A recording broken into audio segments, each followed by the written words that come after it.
The Bargain Bin Gaymer would like to acknowledge the traditional custodians of the land on which this show is created. We extend our respects to elders past and present, and extend that respect to all Aboriginal and Torres Strait Islander people enjoying this program today. Double T Media. You're listening to BQN. Assimilate the audio. Hi there, my name is Davey Willett. My pronouns are he and him. I am a 39-year-old gay man who likes to play cheap video games and then make videos about them on the internet. This is the Bargain Bin Gaymer.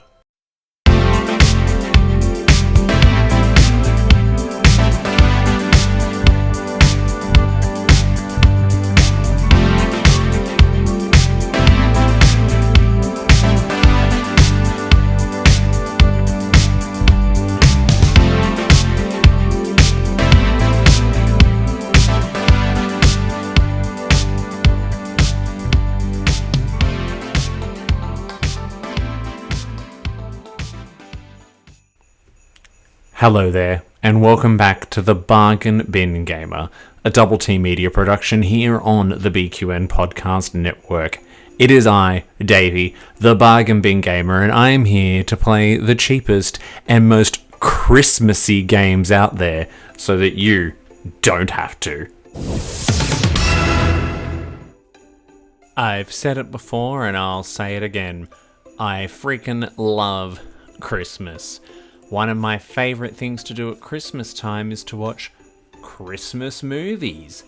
So I thought maybe there's some great Christmas games out there to play as well. I was wrong. There are a lot of Christmas games out there. None of them are very good. So here is the top 6 that I played, or bottom 6, depending how you'd like to look at it.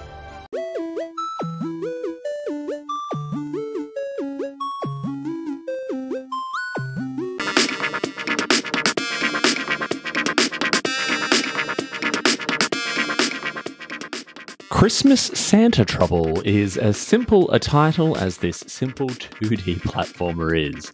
It comes from the Unknown Indie Devs.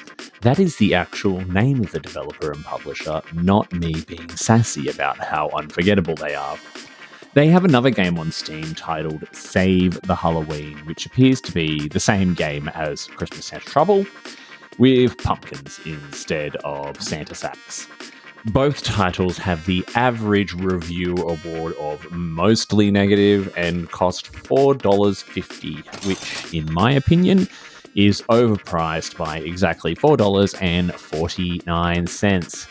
Each game in the Unknown Indie Devs library is, I'm just going to call it shovelware, designed to make a quick buck off the festive season.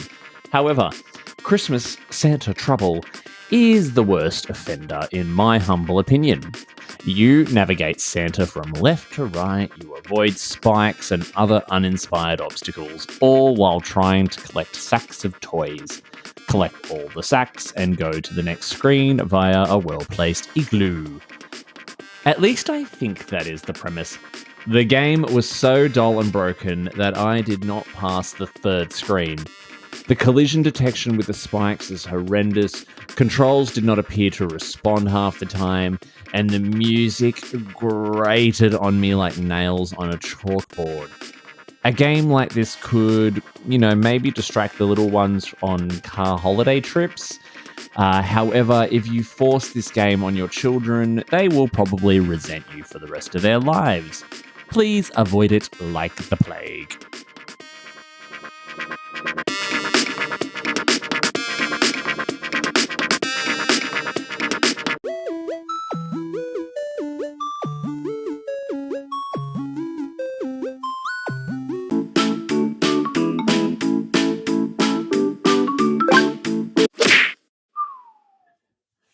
The second interactive Yuletide experience is Christmas Race, an endless runner or Flappy Birds clone developed and published by Rewind App, who has a Steam catalogue of bargain games that have been reviewed relatively well. Christmas Race has actually achieved mostly positive praise and only cost me $1.47. You need to navigate Santa down a snow-capped mountain. You have a single control. Hold down the left mouse button and you can avoid obstacles.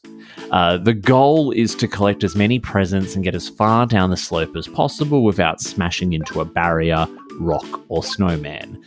Collect enough presents and you can purchase upgrades to give you an advantage on the field and help you get further. I personally did not get around to purchasing any upgrades because I spent most of my playtime repeatedly smashing Santa's chubby little face every 5 seconds.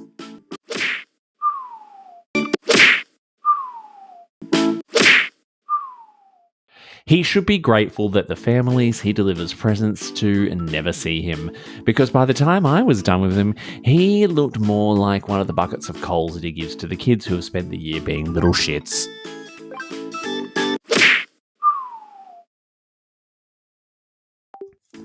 It is not entirely awful and would help pass the time whilst you take your morning crap. So I was disappointed when I could not find a mobile version of it on the Google Play Store. I find it hard to recommend it though as a PC game, but if you enjoy your reflexes being repeatedly tested and improved upon in the same setting over and over and over again, this could be for you.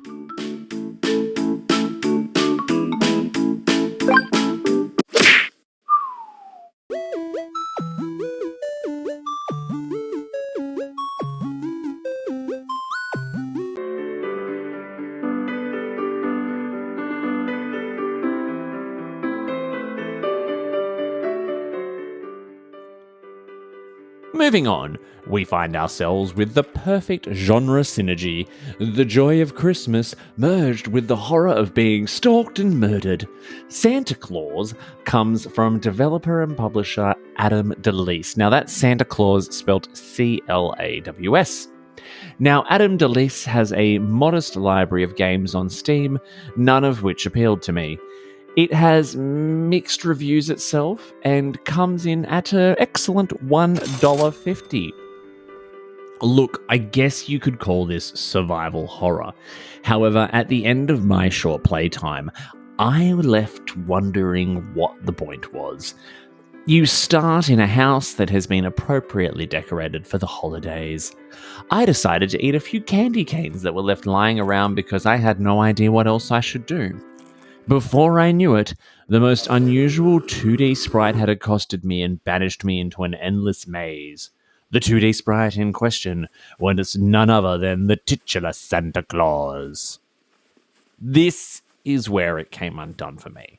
I ran around a maze of copy and paste textures, avoiding Murder Santa, who failed to be scary due to his poor animation and just how bland everything was. I ran around this environment for about 10 minutes before giving up and requesting a refund. I will admit that I was intrigued by the idea of a Christmas horror, but I was disappointed by this attempt and unfortunately cannot recommend it. So actually, after I wrote this review, I gave the game another quick shot, and it turns out the whole point is that you've been left alone and you have to be a good kid and go to bed without eating Santa's cookies. If you don't eat Santa's cookies, he doesn't come and throw you into the death maze, and you get your presents and have a Merry Christmas, and it's game over. That's it. Wow.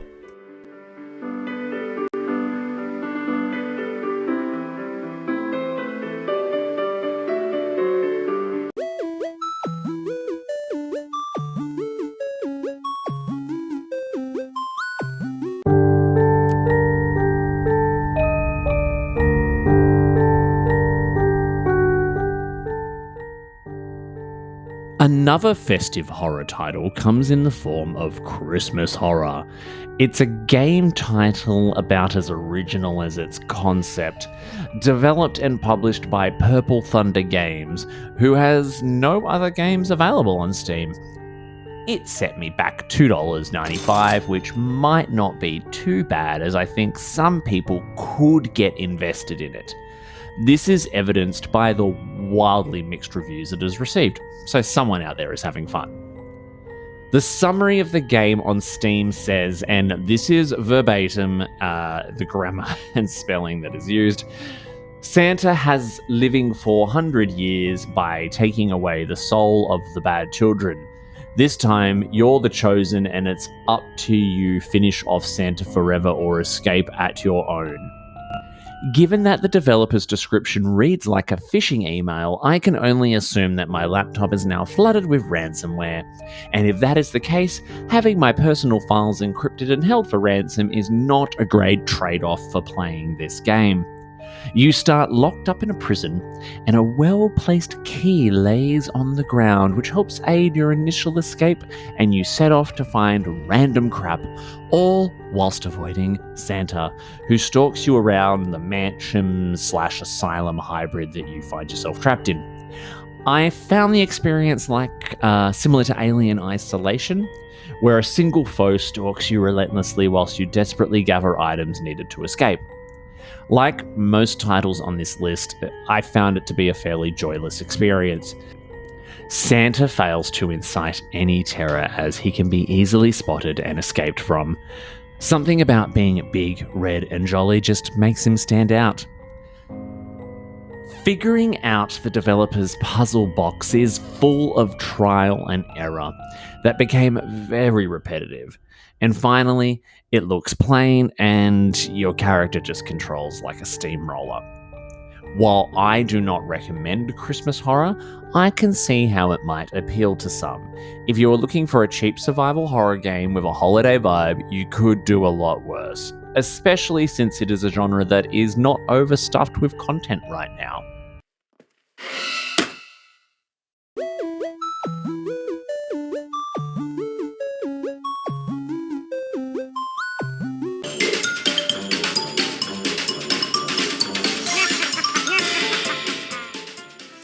Moving away from Santa's more scarier exploit and back into what Christmas is all about.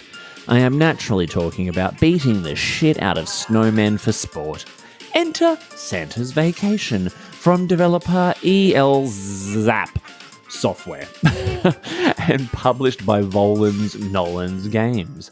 It came with mixed reviews on Steam and stole $7.50 from my wallet that I would like returned immediately. Santa is on a world tour of the North Pole, with the price of admission being the murdered souls of snowmen, penguins, and bunny rabbits. You arrive on each island with an oversized candy cane that you will use to bludgeon everything to death. Get enough points from your violent endeavours and open the next level. You can get bonus points from collecting non-threatening objects like stars, baubles, and presents along your way. But look out if one of your prey has their own weapon, because it will send you flying into the stratosphere.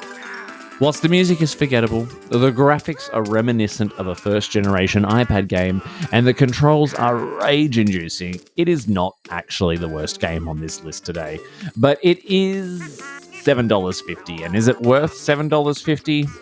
Not really.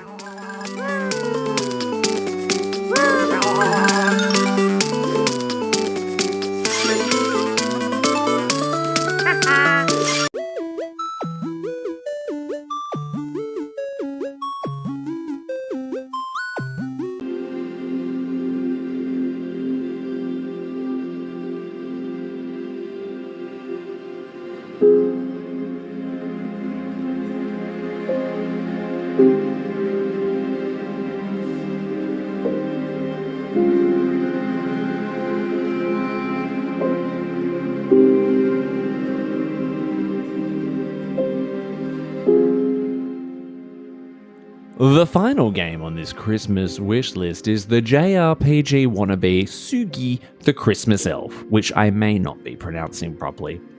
Developed and published back in 2017 by the Game Alchemist, Sugi is a clone of their other fantasy RPG style title, The One and Only Chosen One, which was released in the same year. It has mostly positive reviews and cost me $4.50. A sneaky gang of Scandinavian snow people have stolen Santa's reindeer. How on earth will he be able to deliver toys to all the good girls and boys? Never fear, cheeky rascal Sugi is here to save the day. Despite being shunned by the other elves because he is generally unreliable, Sugi embarks on a mission to find the missing reindeer, aided by none other than Rudolph himself, who was too much of a show-off for the kidnappers to consider of any value.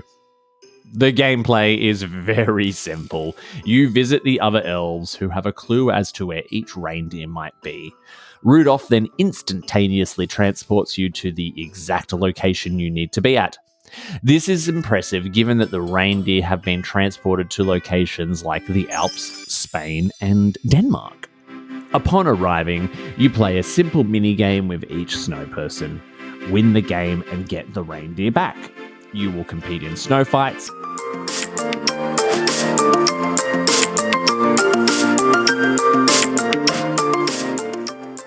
obstacle courses,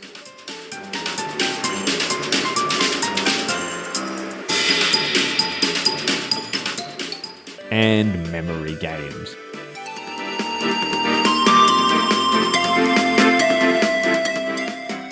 You must wonder, though, as to what the motives behind these kidnappings were, especially if all it takes is counting the number of penguins entering an igloo to get them to relinquish them back to you. The graphics are actually a little chutty JRPG art style that blends well with the Christmas theme. The music is all the usual festive jingles you would expect. It is not offensive, but not exactly earworms either. The controls are point-and-click based and well-suited for a mobile device most likely. Overall, it is a simplistic kids game that would be fun for toddlers to tap away at on Christmas Day. It will probably distract them while the adults fight over who is and who is not adopted, especially since it can be completed in 1 hour, and that fight's not likely to take that long anyway. So, look, get it for the kids, I guess.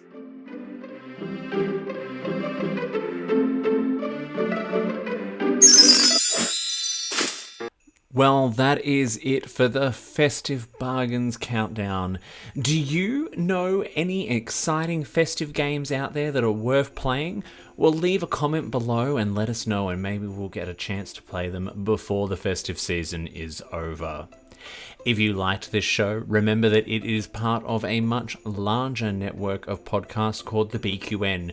You can support this and other BQN programs, including my other show, the Trexperts Quiz, by becoming a patron over at patreon.com/BQN. You can follow the Bargain Bin Gaymer on all of the socials, Instagram, X, you name it. Search for it, Bargain Bin Gaymer, spelled Gaymer. Bargain Bin Gaymer, that's me, is also on Twitch. I am regularly streaming bargain games and some not so bargain games on Twitch, so head on over, find me on there, give me a follow. I'm trying to get up to 100, I've only got 30, I'm still new at it, but I'd love to see you. Come have a chat one time when I'm playing over on Twitch. Look, I hope whatever you do and whatever you celebrate, you have a safe and happy holiday season. I'm a big Christmas fan, so I'm gonna wish you a Merry Christmas. But until next time, au revoir, and Merry Christmas to all, and to all, good night.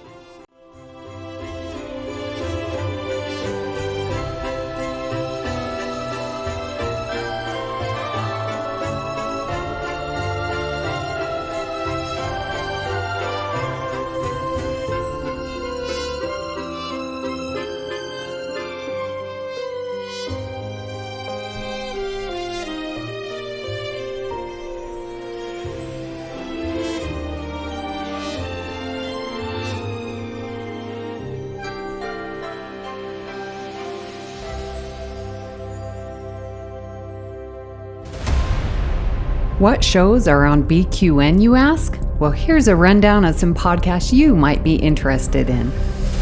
All Good Things, a Star Trek Universe podcast covering all of Trek, hosted by Amy, Mark, Christos, and Kelvin. Bargain Bin Gaymer, a YouTube show hosted by Davey, a self-proclaimed gamer who specializes in reviewing and showcasing affordable video games. If you're lost in the Delta Quadrant, check out The Captain's Couch, a Star Trek Voyager podcast hosted by Jeremiah sitting on Janeway's Ready Room couch. Cinema Z, a film discussion and review podcast showcasing films you probably missed but should definitely check out, hosted by Mark, Matt, and Laz. Beam Aboard the Galaxy Class, a Star Trek Next Generation podcast covering all of TNG, hosted by Amy, Joe, Rhea, and Kevin. History with the Zilagis, a snippet of historical events from around the world, hosted by Chrissy and Jason. For the newest Trek coverage, check out Infinite Diversity, hosted by Chrissy and Thad. Test your Trek knowledge with Treksperts Quiz, a Star Trek quiz show hosted and written by Davey. Union Federation, covering all things Star Trek and the Orville, which we all know is really a Star Trek show, hosted by Kyle, Kevin, Amy, and Haley.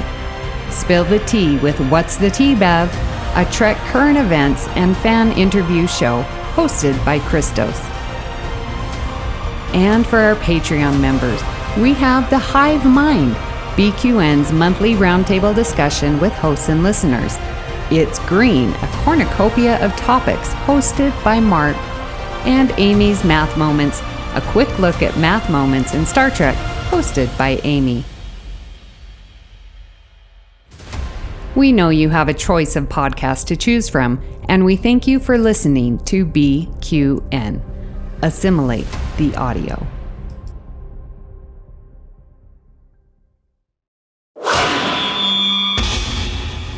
Double T Media.